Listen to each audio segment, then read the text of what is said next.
How's it going, everyone? NASA has released a gorgeous visualization of ocean currents. And one of the things that this visualization shows is the reason why the ocean water on the east coast of the United States tends to be so much warmer than the ocean water on the west coast of the United States.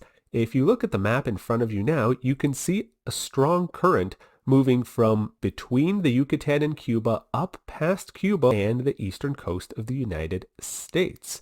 So the waters along the east coast, especially along the southern east coast of the United States, they come from much closer to the equator. They come from between the Yucatan Peninsula and Cuba. These are very warm waters. There you see them on the screen again.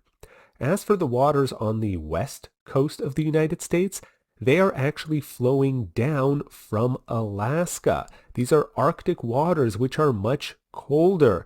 And that's one of the reasons why the water on the west coast is so much colder. Now, there is another reason. Due to the Coriolis effect, fluid moving south in the northern hemisphere tends to drift to the west, which on the west coast would mean away from the coast.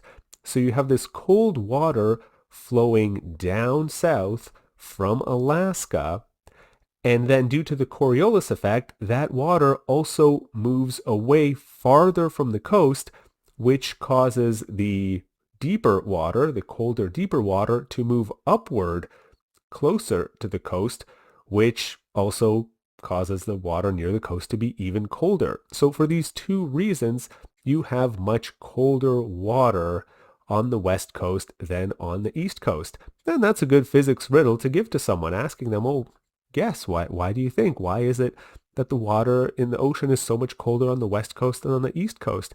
And see if they can figure it out. So I hope you enjoyed that, along with these absolutely gorgeous videos. Absolute gorgeous visualization, that is. And until next time.